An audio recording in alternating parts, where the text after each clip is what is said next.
सुन तस्करी प्रकरण र कोशीको सङ्कट बीच बालुवाटारमा प्रधानमन्त्री प्रचण्ड र केपी शर्मा ओलीबीच भेटवार्ता। जतिसुकै षड्यन्त्र गरे तापनि भ्रष्टाचार विरुद्धको फाइल रोकिनेवाला छैन भन्दै प्रधानमन्त्री प्रचण्डको घोषणा।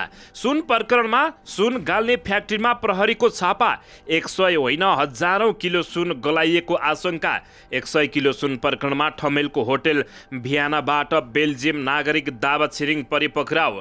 सुन तस्करी प्रकरणमा गहिराईमा अनुसन्धान नभए गृहमन्त्रीको राजीनामा माग गर्नुपर्ने अवस्था आउने नेपाली काङ्ग्रेसका नेता प्रदीप पौडेलको भनाई। डाक्टर बाबुराम भट्टराईको प्रस्ताव। कोशी प्रदेशमा मध्यावधि निर्वाचनमा जाउँ। कोशी प्रदेशमा वामपन्थी दलहरूको सरकार बनाउनु पर्ने झलनाथ खनालको भनाई। प्रधानमन्त्री प्रचण्डलाई लडाकु शिविर घोटालाको छानबिन गर्न नेकपा एमालेको चुनौती। निर्वाचन आयोगको कारबाही विरुद्ध राष्ट्रिय स्वतन्त्र पार्टीका 4 सांसदद्वारा पाटन उच्च अदालतमा रिट दायर। विश्वप्रकाश शर्मालाई प्रदीप ग्यावालीको जवाब। भ्रष्टाचारमा डामिएको नेतालाई निलम्बन गर्नु भनेर खै भनेको।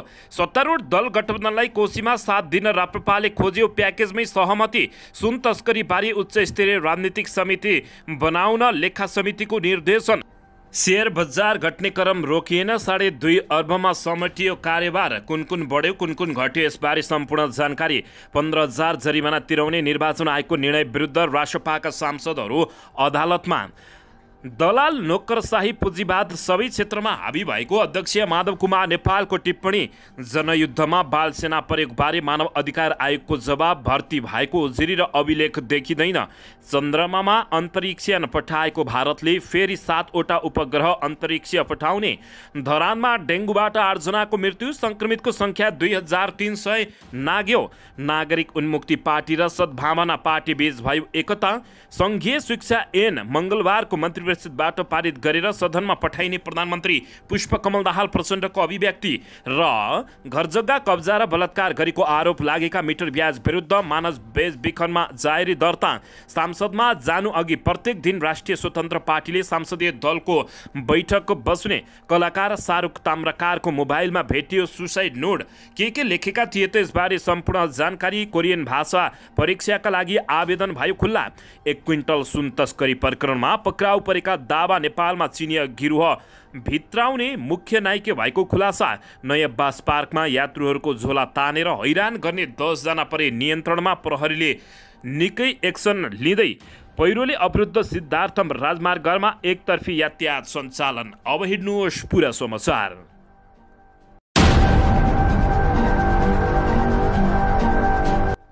दर्शक महानुभावहरू नमस्कार। नेपाली न्युज टिभीको न्युज बुलेटिन खबरमा यहाँहरूलाई हार्दिक स्वागत छ। सदाझै आज पनि तपाईँहरूमाझ देश तथा विदेशका महत्त्वपूर्ण समाचार अपडेटका साथ उपस्थित भइसकेका छौँ। दर्शक महानुभावहरू हामीलाई तपाईँहरूले कहाँदेखि हेर्दै हुनुहुन्छ नेपाल भए जिल्ला र ठाउँको नाम लेख्नुहोला। यदि विदेशमा हुनुहुन्छ भने आफू रहेको देशको नाम पनि लेख्न नभुल्नुहोला। र हाम्रो च्यानल नेपाली न्युज टिभीलाई अहिलेसम्म पनि सब्सक्राइब गर्नुभएको छैन भने सब्सक्राइब गर्नुहोला। साथै सँगै रहेको बेल आइकनलाई दबाउनु पनि नभुल्नुहोला। आउनुहोस् दर्शक महानुभावहरू आजको पहिलो तथा विशेष खबरतर्फ लागौँ। दर्शकबिन सुन तस्करी प्रकरण र कोशीको सङ्कट बीच बालुवाटारमा प्रधानमन्त्री पुष्पकमल दाहाल प्रचण्ड र केपी शर्मा ओलीबीच भेटवार्ता भएको छ।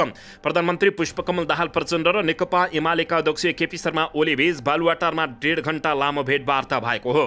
प्रधानमन्त्री प्रचण्डसँग वार्ताका लागि अध्यक्ष केपी शर्मा ओली आइतबार बिहान 9:30 बजे बालुवाटार पुगेका हुन्। त्यहाँ उनीहरूबीच करिब 1.5 घण्टा लामो वार्ता भएको छ। बालुवाटार स्रोतका अनुसार वार्ताको विषय कोशी प्रदेश रहेको थियो। कोशी प्रदेशमा काङ्ग्रेसका उद्धव थापाको गत असार 21 गते भएको मुख्यमन्त्रीको नियुक्ति रद्द भएसँगै सरकारविहीनताको अवस्था रहेको छ। यस्तो अवस्थामा दुई नेताबीचको कोशीको सङ्कटको निकासाका उपर बारे छलफल भएको बालुवाटार स्रोतले जानकारी दिएको छ। सर्वोच्च अदालतको आदेशपछि कोशी सरकार अहिले सरकारविहीन अवस्थामा रहेको छ। थापाको नियुक्ति मुख्यमन्त्रीको कार्यालयमा फोटो नराख्ने गरी रद्द भइसकेको छ। उता यसअघि असार 15 गतेदेखि काम चलाउ बनेका नेकपा एमाले संसदीय दलका नेता हिक्मत बहादुर कार्कीलाई पनि प्रदेश प्रमुख परशुराम खपाङले काम चलाउको मान्यता दिएका छैनन्। यस्तोमा कोशी अहिले सरकारविहीन छ, शून्यताको अवस्थामा रहेको छ। कोशीमा नेकपा एमाले यसअघि नै संविधानको धारा 168 को उपधारा 3 अनुसार सरकारमा दाबी गरिरहेको भएको थियो, तर उता गठबन्धनले सभामुख बाबुराम गौतमको पनि हस्ताक्षर जुटाएर बहुमत सहित सरकार बनाएको थियो, जुन सरकार 22 दिनमै खारेजीमा परिसकेको छ। यस्तोमा कोशीमा नेपाली काङ्ग्रेस र नेकपा माओवादी केन्द्र राष्ट्रिय प्रजातन्त्र पार्टीलाई रिझाएर बहुमत जुटाउने प्रयासमा रहेको छ। तर अहिलेसम्म राप्रपाले आफूलाई नै मौन राखेको छ। यदि प्रदेश प्रमुख परशुराम खपाङ्गुले दिएको असार 16 गतेभित्र पनि सरकार नबनी उपधारा 3 मा गएर नेकपा एमालेको सरकार भन्ने देखिएको छ। सोमबारसम्म सरकार बनाउनु पर्ने दबावमा रहेको कोशीलाई लिएर छलफल भए पनि दुई नेताहरूको तर्फबाट यसबारे औपचारिक भनाइ भने नआएको अवस्थामा प्रधानमन्त्री पुष्पकमल दाहाल प्रचण्ड र केपी शर्मा ओली बीच भेटवार्ता भएको हो। दर्शकबिन, यता जतिसुकै षड्यन्त्र गरे तापनि भ्रष्टाचार विरुद्धको फाइल रोकिनेवाला छैन भन्दै प्रधानमन्त्री प्रचण्डले नेकपा एमालेलाई तर्साइदिएका छन्। प्रधानमन्त्री एवं नेकपा माओवादी केन्द्रका अध्यक्ष पुष्पकमल दाहाल प्रचण्डले भ्रष्टाचार विरुद्धको फाइल सरकारले खोल्न थालेपछि गठबन्धन भत्काउन अनेकौं षड्यन्त्र भइरहेको बताएका छन्। आइतबार राजधानीमा भएको समाजवादी विद्यार्थी मोर्चा घोषणा कार्यक्रममा बोल्दै प्रधानमन्त्री प्रचण्डले असफल बनाउन जति षड्यन्त्र गरिए तापनि कुनै पनि हालतमा भ्रष्टाचार विरुद्धको लडाईँ नरोकिने समेत जिकिर गरेका छन्। भ्रष्टाचार विरुद्ध जिहाद छोडिएको छ। यो राजनीतिक स्टन्टको कुरा होइन, आगामी दिनमा हेर्दै जानुहोला, अन्य फाइल खोलिनेवाला छन्। उनले भने ग्राउन्डमा तपाईहरूको समर्थन व्यापक आवश्यक छ। यो ब्याटल हो, हामीले जित्नै पर्दछ। समाजवादी मोर्चा र गठबन्धन सरकार भत्काउन विभिन्न षड्यन्त्र भए तापनि त्यसलाई असफल बनाउन मोर्चा दृढ रहेको प्रधानमन्त्री पुष्पकमल दाहाल प्रचण्डले विश्वास व्यक्त गरेका छन्। दर्शकबिन, यसैबीच यता त्रिभुवन अन्तर्राष्ट्रिय विमानस्थलबाट बरामद गरिएको 100 किलो सुन प्रकरणमा राजस्व अनुसन्धान विभागले काठमाडौँको टोखामा ठूलो गुदाम फेला पारेको छ। उक्त गुदाममा विभागको टोलीले शनिबारदेखि छापा मारेको हो। अनुसन्धान अधिकारीहरूका अनुसार त्यहाँ ठूला ठूला सुन पगाल्ने र गलाउने मेसिन फेला परेका छन्। यहाँको अवस्था हेर्दा 100 किलो सुन त केही होइन जस्तो देखिन्थ्यो। यहाँ ठूलठूला सुन पगाल्ने मेसिनहरू फेला परेका छन्। ती अधिकारीले भने राजस्व अनुसन्धानमा खटिएका सशस्त्र कर्मचारीहरू, प्रहरीहरू, कर्मचारी र राजस्व अधिकारीहरूले गोदाममा छापा हानेर अहिले सिल गरिएको छ। गोदाममा सुन जोख्ने ठूलो ठूलो मेसिन पगाल्ने हिटर लगायतका सामानहरू बरामद भएको छ। शनिबार नै विभागले होटल भियानमा छापा हानेर एकजना बेल्जियमका नागरिकलाई पक्राउ गरेको समेत जानकारी दिएको छ। दर्शक महानुभावहरू, 100 किलो सुन प्रकरणमा ठमेलको एक होटल भियानाबाट बेल्जियम नागरिक छिरिङ पक्राउ परेका हुन्। राजस्व अनुसन्धान विभागले 1 क्विन्टल सुन प्रकरणमा संलग्न रहेको आरोपमा ठमेल स्थित भियाना होटलबाट एकजना विदेशी नागरिकलाई पक्राउ गरेको छ।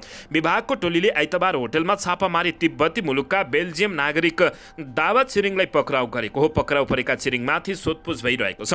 उनको सुन तस्करीको गिरोहसँग सम्पर्क रहेको आशंकामा पक्राउ गरिएको जनाइएको छ। होटल भियानाबाट केही कागजात र सामग्रीहरू समेत बरामद गरिएको छ। सुन व्यवस्थापनमा गिरोहसँग संलग्न रहेको पाइएपछि विभागले होटल भियानामा छापा मारेको हो। यसअघि राजस्व अनुसन्धानको टोलीले साउन 2 गतेमा त्रिभुवन अन्तर्राष्ट्रिय विमानस्थलको भन्सार जाँचपाँच गरेर बाहिरिएको 1 क्विन्टल सुन बरामद गरेको थियो। सो सुन हङकङबाट ब्रेकसुका नामबाट आएको थियो। सो प्रकरणमा हालसम्म 18 जना पक्राउ परेको बताइएको छ।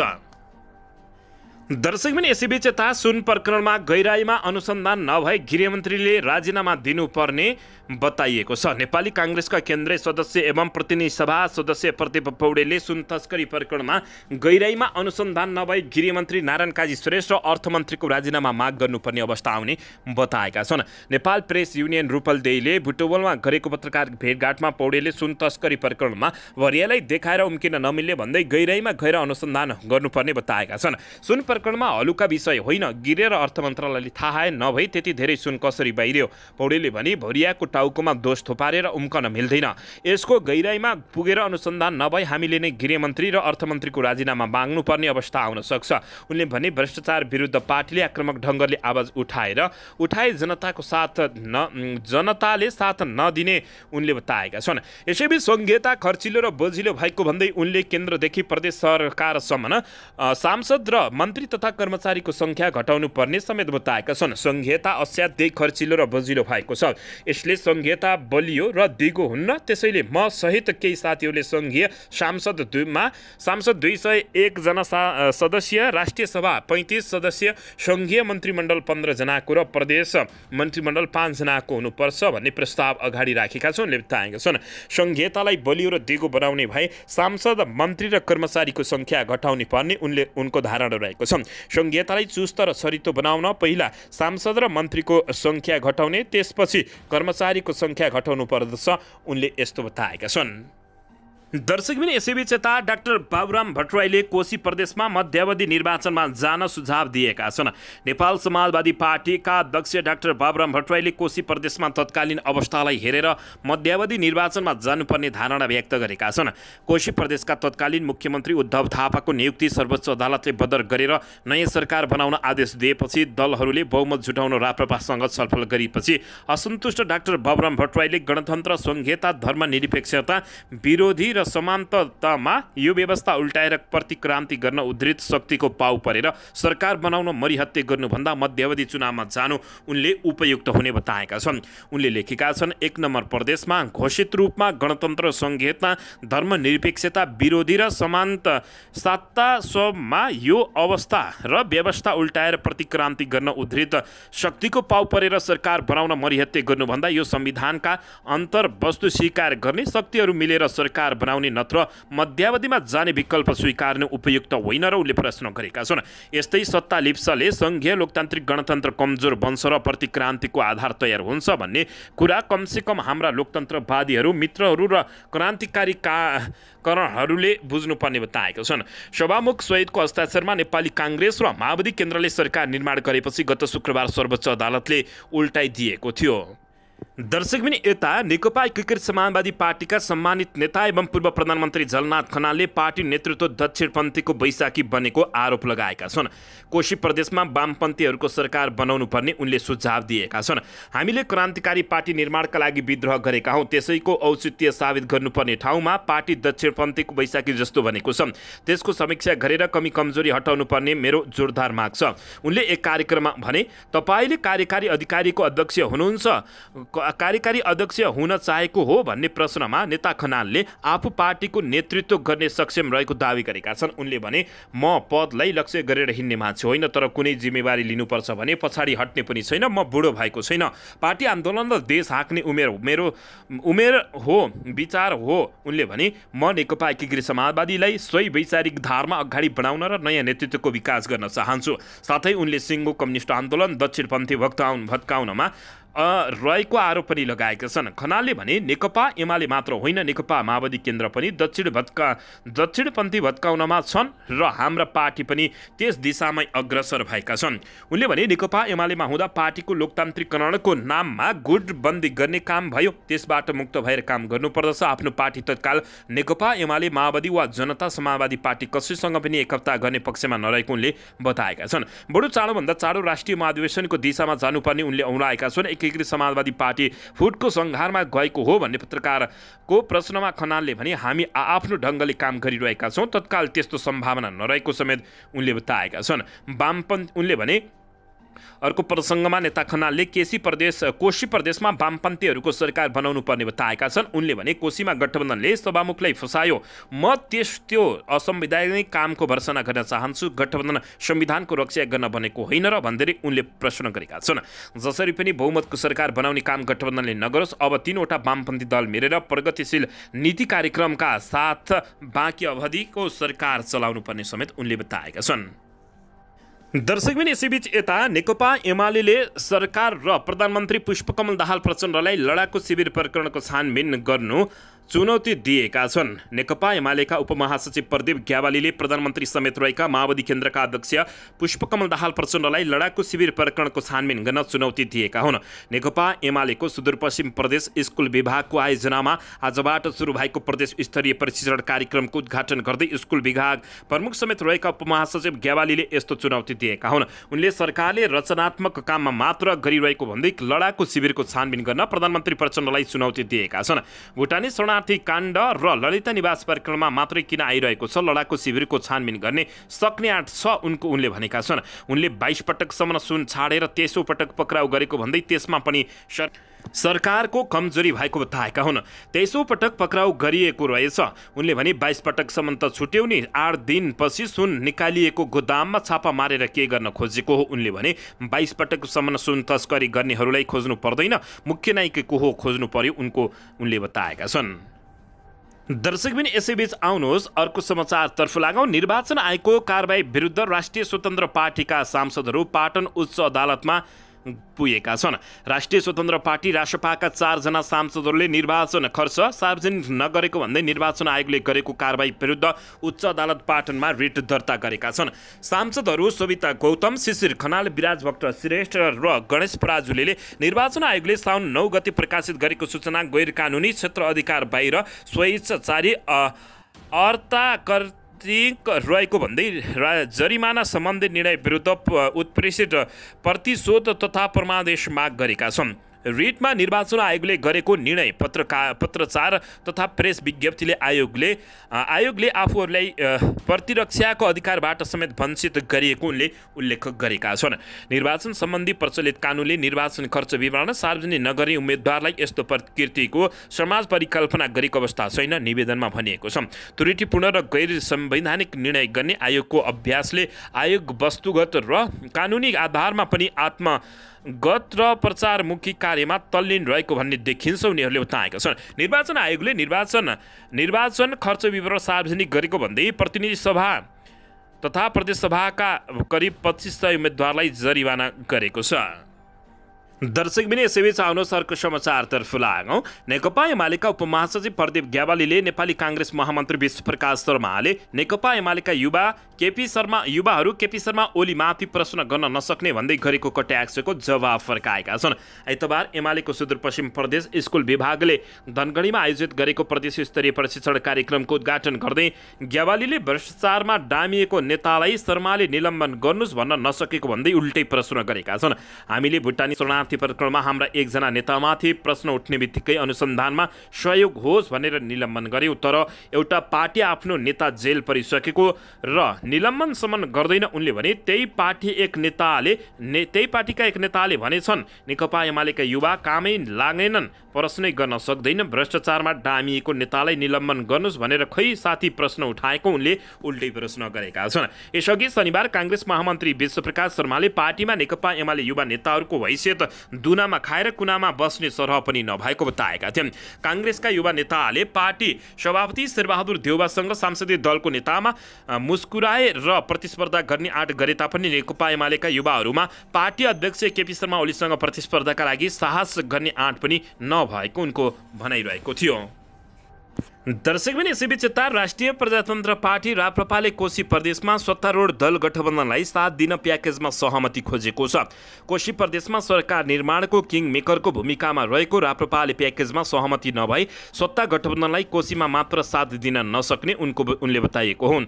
शनिबार साँझ काङ्ग्रेस र माओवादीका नेताहरूसँगको सांसदमा राप्रपाका अध्यक्ष राजेन्द्र लिङ्गदेलले सत्ता सहकार्यमा जोडिनु परे केन्द्रदेखि नै कुरा टुङ्गिनु पर्ने शर्त अगाडि सारेका छन्। बैठकमा सहभागी काङ्ग्रेसका एक नेताले भने कोशी प्रदेशमा राप्रपाको समर्थन लिने कोसिस भइरहेको छ। हिजो साँझ राप्रपाका अध्यक्ष ज्यूसँग छलफल गरियो, छलफल सकारात्मक नै रह्यो। ती नेताका अनुसार अध्यक्ष राजेन्द्र लिङ्गदेलले केन्द्रदेखि राप्रपाको प्रतिनिधित्व भएका सबै प्रदेशमा गठबन्धनले सत्ता सहकार्यको वातावरण बनाए मात्र कोशी प्रदेशमा समर्थन गर्न सकिने बताएका थिए। राप्रपाका अध्यक्ष राजेन्द्र लिङ्गदेलले पनि उक्त विषयमाथि छलफल भएको स्वीकार गरेका हुन्। अहिले धेरै प्रगति केही भएको छैन, हिजो साँझ सामान्य छलफल भएको छ, हामी सांसदमै छौँ उनले भने। छलफल विभिन्न आयाममा भएका हुन्। राजेन्द्र लिङ्गदेलले भने लामो कुराकानी गर्दा केन्द्रदेखि प्रदेशसम्ममै सहकार्यको कुरा आउने नै भयो, त्यो हाम्रो माग र एजेन्डाको रूपमा होइन, कोशी प्रदेशमा मात्र सत्ता सहकार्य गर्ने कुरा अस्वाभाविक देखिने भन्ने कुरा भएको राजेन्द्र लिङ्गदेलले बताएका छन्। यद्यपि उनले पार्टी अहिले सैद्धान्तिक रूपमै सरकारका लागि इच्छुक नरहेको बताउँदै कोशी प्रदेशमा काङ्ग्रेस र नेकपा एमाले मिल्यो वा अरू विकल्प तय गरेर सरकार बनाइ हुन्थ्यो भने हामीले भनिरहेका छौँ, राजेन्द्र लिङ्गदेलले बताएका छन्। काङ्ग्रेस र माओवादीका नेताहरू भने कोशी प्रदेशमा राप्रपाले समर्थन गरेपछि केन्द्रसम्म नै सत्ता सहकार्यको ढोका खुल्ला रहने बताएका छन्। काङ्ग्रेसका नेताले भने राजेन्द्रजीको कुरा हामीले सकारात्मक रूपमा नै लिएको बताएका छन्। दर्शकबिन यसैबीच यता 1 क्विन्टल सुन तस्करी प्रकरणमा पक्राउ परेका दावा नेपालमा चिनिया गिरोह भित्र्याउने मुख्य नायकी रहेको बताइएको छ। 1 क्विन्टल सुन तस्करी प्रकरणमा पक्राउ परेका ठमेलको भियाना होटलका सञ्चालक दावा छिरिङ नेपालमा चिनिया गिरोह भित्राउने नायिके मध्येका मुख्य व्यक्ति रहेको पाइएको छ। दावालाई राजस्व अनुसन्धान विभागको टोलीले आइतबार ठमेल स्थित उनकै होटलबाट पक्राउ गरेको थियो। प्रहरी उच्च स्रोतका अनुसार चिनिया व्यक्ति संलग्न भएर नेपालमा हुने हरेक जसो अपराधमा दावाको कनेक्सन जोडिएको छ। नेपालमा हुने अनलाइन जुवा, अनलाइन ठगी, लेनदेन, एसएमएस, अश्लील भिडियो देखाएर हुने ब्ल्याकमेलिङ, ठगी लगायतमा उनको संलग्नता प्रमाणहरू देखिएको प्रहरी स्रोतले जानकारी दिएको छ। प्रहरीले काठमाडौँमा विशेष अपरेसन चलाएर 122 चिनिया नागरिकलाई पक्राउ गर्दा दावा पनि पक्राउ परेका थिए। पछि उनी छुटेका थिए। तिब्बती मूलका दावासँग नेपालको र बेल्जियमको दोहोरो नागरिकता रहेको खुलासा भएको छ। उनले काभ्रेबाट नेपाली नागरिकता देखिएको प्रहरी स्रोतको भनाइरहेको छ। दावाले रोल्पाकी अमला रोकासँग विवाह गरेका छन्। दावाको माओवादीका केही नेताहरूसँग राम्रो सम्बन्ध रहेको पनि उच्च स्रोतले दावी गरेको छ। दर्शकबिन यसैबीच यता सेयर बजार घट्ने क्रम नरोकिएको अवस्था रहेको छ। सेयर बजार तल झर्ने क्रम थामिन सकेन भने कारोबार रकम पनि 2.5 अर्बमा समेटिएको छ। बजार लगातार 5 दिनदेखि घटिरहेको छ।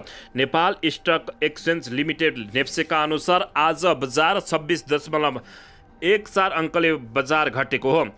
1.22% बजार घट्दा नेप्से 1100.34 अङ्कमा झरेको बताइएको छ।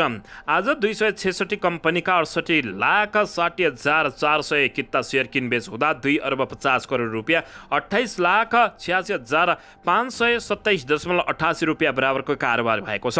बजार घट्दो क्रममा रहेकाले आज पिपुल्स पावर लिमिटेडका लगानीकर्ताहरूले सबैभन्दा बढी 3.56% नाफा कमाएका छन्। आज 26 कम्पनीको सेयर मूल्य बढेको छ। त्यस्तै मनोकामना स्मार्ट लघुवित्तका लगानीकर्ताहरूले सबैभन्दा बढी 6.78%ले घाटा बिहोरेका छन्। आज शिवम सिमेन्ट लिमिटेडको उच्च कारोबार भएको छ। उक्त कम्पनीको 14,78,349.40 रुपियाँ बराबरको सेयर किनबेच भएको जानकारी प्राप्त भएको छ। अन्ततः सेयर बजार घट्ने क्रम जारी रहेको बताइएको छ। दर्शकबिन यसैबीच यता सांसदको सार्वजनिक लेखा समितिले सुन तस्करी बारे छानबिन गर्न उच्च स्तरीय छानबिन समिति बनाउन सरकारको ध्यान आकर्षण बनाएको छ। आइतबार बसेको समितिको बैठकले सुन तस्करी बारे सत्य तथ्य बाहिर ल्याउन उच्च स्तरीय छानबिन समिति बनाउन सरकारको ध्यान आकर्षण गराउने निर्णय गरेको हो। बैठकमा नेकपा एमाले सुन तस्करीको निष्पक्ष छानबिनका लागि उच्च स्तरीय समिति बनाउनु पर्ने माग गरेको बताइएको छ। नेकपा एमाले संसदीय दलका योगेश कुमार भट्टराईले भने सुन तस्करी बारे छानबिन गर्न उच्च स्तरीय समिति बनाउनु पर्दछ। उनले भने प्रहरीले गृहमन्त्रीमाथि छानबिन गर्न नसक्ने भएकाले उच्च स्तरीय छानबिन समिति आवश्यक छ। सरकारमै सहभागी दलको ठूलो नेताले तानिएका छन् तर सरकार छानबिन गर्न चाहँदैन। बालुवाटार प्रकरण छानबिन समितिबाटै बाहिर आएकाले सुन पनि गरौँ उनले बताएका छन्। नेकपा एमालेकै ऋषिकेश पोखरेलले पनि उच्च स्तरीय छानबिन समिति बनाएर मात्रै सत्य तथ्य बाहिर आउने बताएका थिए। यसैबीच साउन 2 गते राजस्व अनुसन्धान विभागले त्रिभुवन अन्तर्राष्ट्रिय विमानस्थलबाट झन्डै 1 किलो सुन अवैध रूपमा बरामद गरेको हो। दर्शकबिन यसैबीच यता प्रकोपका रूपमा फैलिएको डेङ्गुका कारण धरानमा 8 जनाको मृत्यु भएको छ। 2353 जना डेङ्गु पोजिटिभ देखिएको छ। धरान उपमहानगरपालिका जनस्वास्थ्य अधिकृत उमेश महतोले 3981 जनाको परीक्षण गर्दा 2353 जना डेङ्गु संक्रमित भएको जानकारी दिएका छन्। उनका अनुसार परीक्षण गरिएका मध्ये 59% डेङ्गु देखिएको हो। उनले भने यस्तै धरानको 11, 15, 17 र 18 वडा नम्बर बढी प्रभावित रहेका छन्। संक्रमण बढेपछि बीपी कोइराला स्वास्थ्य विज्ञान प्रतिष्ठान धरानमा 150 जनासम्म अट्ने गरी डेङ्गुको छुट्टै वार्ड सञ्चालन गरिएको छ। बीपीमा डेङ्गुका लागि छुट्टै क्लिनिक पनि सञ्चालन गरिएको छ। डेङ्गु नियन्त्रणका लागि धरानमा सर्च एन्ड डिस्ट्रोय अभियान सञ्चालन भइरहेको उनले बताएका छन्। धरानमा 240 वटै टोल विकास संस्थानलाई डेङ्गु नियन्त्रणमा अभियानमा प्रयोग समेत गरिएको बताइएको छ। तर हर्का सम्पाङले रुख लगाउने भन्दै हिँडिरहेका छन् भन्दै दर्शक महानुभावहरू सामाजिक सञ्जालमा उनको चर्को आलोचना समेत भएको छ। यसबारे तपाईँहरूले के भन्न चाहनुहुन्छ? दर्शकबिन यसैबीच यता नेपाल सद्भावना पार्टी र नागरिक उन्मुक्ति पार्टी बीच एकता भएको छ। आइतबार जनकपुर धाममा एक कार्यक्रमको आयोजना गरी दुवै पार्टी बीच एकता भएको घोषणा गरिएको छ। सद्भावना पार्टीका अध्यक्ष रामकुमार महतो र नागरिक उन्मुक्ति पार्टीका संरक्षक रेशमलाल चौधरीले सम्झौता पत्रमा हस्ताक्षर गरेका छन्। दुवै नेताले जारी गरेको संयुक्त विज्ञप्तिमा आगामी एकता महाधिवेशन सम्मका लागि एकीकृत पार्टीको नाम नागरिक उन्मुक्ति पार्टी हुनेछ। त्यस्तै झण्डा, चुनाव चिन्ह, छाप र विधान नागरिक उन्मुक्ति पार्टीकै प्रयोग गरिने भएको छ। त्यसैगरी केन्द्रीय निकायदेखि स्थानीय तहसम्म पदाधिकारी र तथा सदस्यहरूको संयोजन दुवै पार्टी बीच आन्तरिक सहमति अनुसार हुने उल्लेख गरिएको छ। कार्यक्रममा बोल्दै नेता चौधरीले मधेस र थारूहरूको मिलनबाट मात्रै उत्पीडन वर्गको अधिकार प्राप्त हुने भएकाले एकीकरण गरिएको बताएका छन्। त्यस्तै सद्भावना पार्टीका अध्यक्ष महतोले मधेसी जनताको अधिकारका लागि छुट्टा छुट्टै भन्दा पनि एकीकृत भएर लड्न एकीकरण गरिएको समेत बताएका छन्। दर्शकबिन यसैबीच यता प्रधानमन्त्री पुष्पकमल दाहाल प्रचण्डले सङ्घीय शिक्षा ऐन मन्त्री परिषदबाट पारित गरेर सदनमा लगिने बताएका छन्। यही आउँदो मङ्गलबार अर्थात् पर्सि बस्ने मन्त्री परिषद बैठकले सङ्घीय शिक्षा ऐन पारित गर्ने र त्यसपछि सदनमा पठाइने प्रधानमन्त्री पुष्पकमल दाहाल प्रचण्डले बताएका हुन्। समाजवादी विद्यार्थी मोर्चाले आज आयोजना गरेको कार्यक्रममा बोल्दै प्रधानमन्त्री दाहालले भने पर्सि मङ्गलबारको मन्त्री परिषद बैठकबाट पहिलोचोटि सङ्घीय शिक्षा ऐन पारित गरेर सदनमा पठाइँदैछ। सङ्घीय शिक्षा ऐनले शिक्षा क्षेत्र देखा परेका थुप्रै समस्यालाई सम्बोधन गर्ने प्रधानमन्त्री पुष्पकमल दाहाल प्रचण्डको भनाइरहेको छ। उनले तिर्वी सेवा आयोगको अध्यक्ष खाली भएको धेरै समय भइसकेको पनि बताएका छन्। पर्सिसम्म तिर्वी सेवा आयोग अध्यक्ष तपाईहरूले पाउनुहुनेछ। उनले भने फरक प्रसङ्गमा प्रधानमन्त्री दाहालले उच्च शिक्षा आयोगको प्रतिवेदन पनि सार्वजनिक नभएको बताएका छन्। तत्कालीन प्रधानमन्त्री केपी शर्मा ओलीले उक्त प्रतिवेदन सार्वजनिक नगरेको उनको भनाइरहेको छ। तत्कालीन प्रधानमन्त्रीले उच्च शिक्षा आयोगको प्रतिवेदन सार्वजनिक गर्न चाहनु भएन। उनले भने उहाँले तपाईलाई तकिया मुनि राख्नुभयो, म प्रधानमन्त्री भएपछि खोजी भइरहेको छ। तत्कालीन शिक्षा मन्त्री गिरिराज मणि पोखरेलले पनि एक प्रति नराखी बुझाउनु भएको रहेछ उनले बताएका छन्। दर्शकबिन यसैबीच यता सांसदमा जानु अघि प्रत्येक दिन राष्ट्रिय स्वतन्त्र पार्टीले सांसदीय दलको बैठक बस्ने बताएको छ।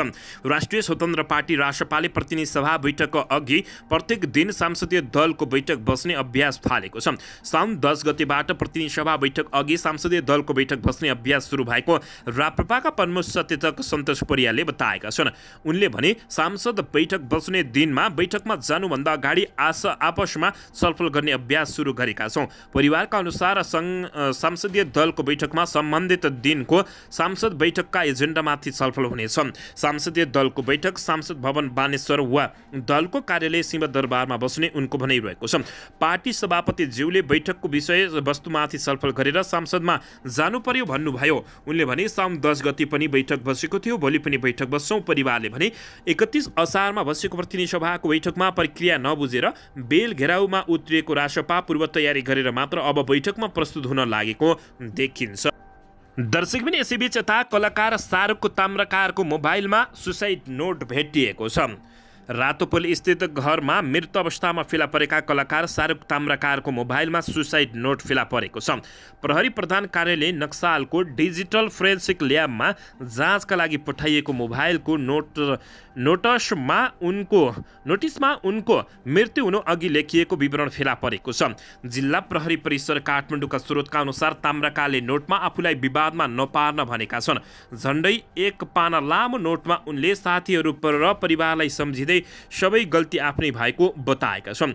It is all my fault, कसैलाई ब्लेम नगर्नु उनले लेखेका छन्। उनको नोटलाई उद्धृत गर्दै प्रहरीले स्रोतले भनेको छ, यो सबै इन्ड हुनु थियो, सो सकियो, let me rest in peace, धन्यवाद भनेर लेखेका छन्। प्रहरीका अनुसार उनले आमा बुबालाई सम्बोधन गर्दै फेरि यही परिवारमा जन्मिन पाऊँ भनेर समेत लेखेका छन्। उनले लेखेको विवरणमा कसैलाई आक्षेप लगाइएको छैन। बुबा आमादेखि साथी सर्करहरूलाई सम्झिएको छ, अनुसन्धानमा संलग्न एक अधिकृतले बताएका छन्।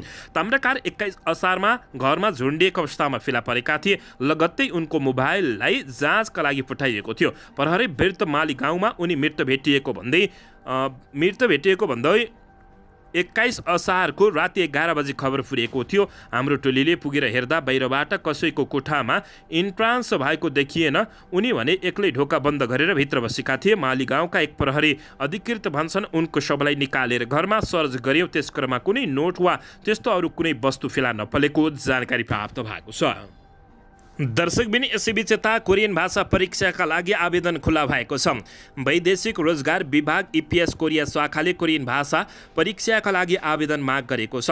पानी जहाज कम्पनीका कामदारहरूका रूपमा पठाउने सिलसिलामा उम्मेदवारको छनौट गर्न कोरियन भाषा परीक्षा सञ्चालन गरिन लागि EPS कोरिया शाखाका प्रमुख तथा निर्देशक गुरुदत्त सुवेदीले जानकारी दिएका छन्। उनका अनुसार नेपाल सरकार, श्रम तथा सामाजिक सुरक्षा मन्त्रालय र गणतन्त्र कोरिया श्रम तथा रोजगार मन्त्रालय बीच भएको समझदारी पत्र अनुसार रोजगार अनुमति प्रणाली अन्तर्गत कोरिया नेपाली नागरिकहरूलाई लैजानका लागि आज सूचना समेत प्रकाशित गरिएको जानकारी प्राप्त भएको छ।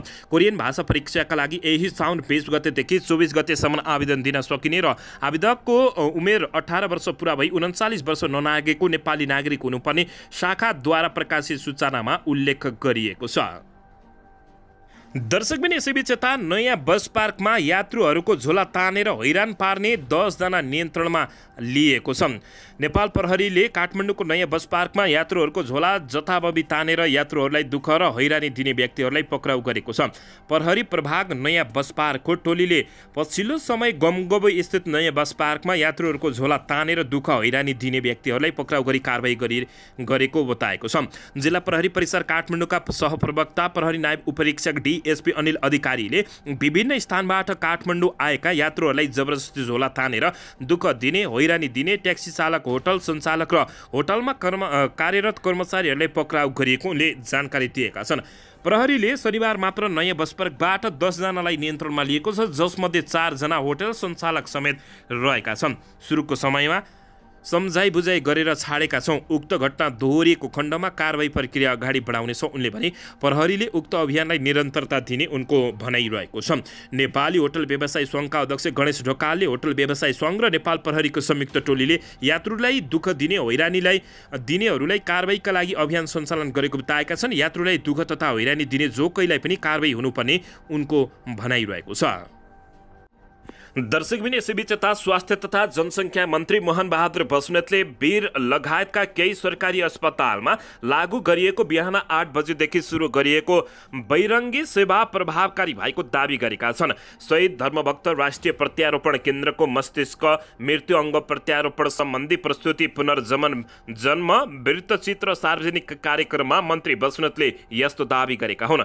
सीमित स्रोत साधनका बावजुद संविधानले आम नागरिकका लागि सुनिश्चित गरेको निःशुल्क उपचार सेवा दिलाउन सरकार प्रतिबद्ध रहेको छ। उनले भने कुनै पनि गरिब एवं विपन्न नागरिकहरूले पैसाको अभावमा अकालमा ज्यान गुमाउन नपरोस् भन्ने हाम्रो पाटोमा हामी सजग छौँ। उनले भने सरकारको पछिल्लो कदमले स्वास्थ्यमा अनुशासन र सुधारका कार्यक्रमहरू प्रभावकारी देखिएको समेत जिकिर गर्दै उनले सुशासन र क्रियाशील जीवनले मानिसहरूलाई निरोगी हुन मद्दत पुर्याउने समेत बताएका छन्। स्वास्थ्य मन्त्री बस्नेतले भने उपचारको नाममा ठूलो रकम विदेश नजाओस् भन्ने हेतुले विशिष्ट व्यक्तिको उपचारका लागि वीर अस्पतालमा उपचार कक्ष र शय्या बढाउन निर्देशन भइसकेको छ। मानव अङ्ग प्रत्यारोपण केन्द्रको विकास र विस्तारलाई पनि प्राथमिकता दिने स्वास्थ्य मन्त्री मोहन बहादुर बस्नेतले बताएका छन्।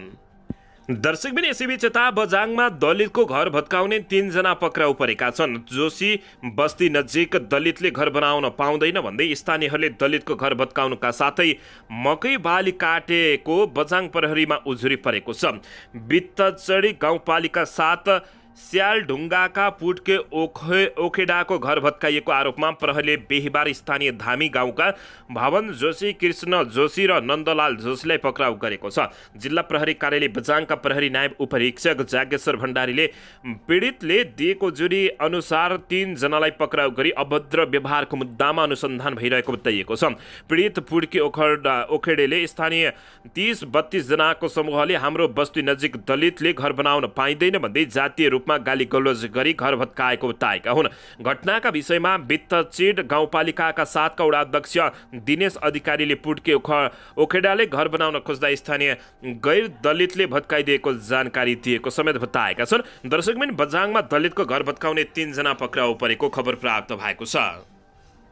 दर्शकबिन यसैबीच यता नेकपा एमालेका युवा नेताहरूको हैसियत दुनामा खाएर कुनामा बस्ने सरह पनि नभएको विश्वप्रकाश शर्माले आरोप लगाएका छन्। नेपाली काङ्ग्रेसका महामन्त्री विश्वप्रकाश शर्माले पार्टीमा नेकपा एमाले युवा नेताहरूको हैसियत दुनामा खाएर कुनामा बस्ने सरह पनि नभएको बताएका हुन्। नेपाली काङ्ग्रेस काठमाडौँ क्षेत्र नम्बर 9 का क प्रदेश कार्य समितिले शनिबार आयोजना गरेको एक कार्यक्रममा बोल्दै उनले सो टिप्पणी गरेका हुन्। काङ्ग्रेसका युवा नेताहरूले आफ्नो सन्देश दिनका लागि पार्टी सभापति शेरबहादुर देउवासँग संसदीय दलको नेतामा मुस्कुराएर प्रतिस्पर्धा गर्ने आँट गरे तापनि नेकपा एमालेका युवाहरूमा पार्टी अध्यक्ष केपी शर्मा ओलीसँग प्रतिस्पर्धाका लागि साहस गर्ने सम्म आँट नभएको महामन्त्री विश्वप्रकाश शर्माको प्रतिक्रिया रहेको छ। उनले नेकपा एमालेका युवाहरूलाई पनि संसदीय दलको चुनावमा कमरेड केपी शर्मा ओलीसँग प्रतिस्पर्धा गर्ने आँट गर्न सुझाव दिँदा उनीहरूबाट आफूहरूको अवस्था भनेको कुनामा बस्ने दुनामा खाने जवाब पाएको बताएका छन्। तर काङ्ग्रेसका युवा नेताहरूले भने गगन थापालाई संसदीय दलमा हारिन्छ भन्ने थाहा हुँदै पनि उम्मेदवारी दिन लगाएर युवाहरू पनि पार्टीमा छौं भन्ने सन्देश दिएको उनले स्पष्ट पारेको बताएका छन्। उनले अब काङ्ग्रेसबाट सिक्को गर्दै सबै राजनीतिक दलले पार्टीका बैठकहरू लाइभ गर्ने दावी समेत गरेका छन्। महामन्त्री शर्माले भने लाइभ हुनु ठूलो कुरा होइन, अब सबै दलको बैठक लाइभ होला। काङ्ग्रेसले सुरु गर्यो, अरूतिर पनि दबाव पर्ला। तर प्रश्न के हो भने काङ्ग्रेसको लाइभ भए जस्तै हाम्रो मुख्य प्रतिस्पर्धी दलको लाइभ हुँदै गर्दा त्यहाँ उभिएर कसैले अध्यक्ष ज्यू भनेर पनि प्रश्न गर्ने साहस राख्ला त भनेर उनले प्रश्न गरेका छन्। महामन्त्री शर्माले काङ्ग्रेसले 2084 सालमा आउने निर्वाचनको चिन्ता नगर्ने तर सो निर्वाचनमा जनतामा जाने गरी काम गर्ने बताएका छन्। निर्वाचनलाई पक्षीय परीक्षासँग तुलना गर्दै उनले भने परीक्षामा उत्तीर्ण हुन पढ्नुपर्ने भएकाले काङ्ग्रेसले सो परीक्षामा सफल हुने गरी जनताको पक्षमा काम गर्ने कुरालाई जोड दिने समेत उनले बताएका छन्। दर्शकबिन यसैबीच यता पराटीके सहर पोखरामा 4 दिनदेखि फोहोर नउड्दा दुर्गन्ध फैलिएको छ। पोखरा महानगरपालिकाले अस्थायी ल्यान्डफिल साइट बनाएको वडा नम्बर 32 मा स्थानीयहरूले फोहोर लैजान अवरोध गरेपछि यही साउन 10 गतेदेखि बजारको फोहोर उठ्न नसकेको हो। पोखराका मुख्य बजार क्षेत्र चिप्ले ढुङ्गा, महेन्द्र पुल, न्यू रोड, नयाँ बजार, सिर्जना चोक लगायतका क्षेत्रहरूको सडकमै फोहोर थुप्रिएको छ। पोखरामा अन्तर्राष्ट्रिय विमानस्थल सञ्चालनसँगै विमानस्थल नजिकैको वर्षौंदेखिको ल्यान्डफिल साइटमा फोहोर लैजान रोकिएको थियो। त्यसपछि महानगरले अस्थायी रूपमा वडा नम्बर 32 लामे आहाल स्थित सेती नदी किनारामा बजारको फोहोर व्यवस्थापन गर्दै आएको थियो। स्थानीयहरूले लामे आहालमा महानगरपालिकाले फोहोर व्यवस्थापनका लागि पूर्वाधार नबनाएको, सडकमा जथाभावी फोहोर फालेको र प्रभावित क्षेत्रका बासिन्दासँग गरेको सम्झौता कार्यान्वयन नगरेको भन्दै लैजान अवरोध गरेका हुन्। महानगरपालिकाले 6 महिनाभित्र फोहोर व्यवस्थापनका लागि स्थायी व्यवस्था गर्ने प्रतिबद्धता जनाए पनि हालसम्म कुनै काम अगाडि नबढाएको स्थानीयहरूको आरोप रहेको छ।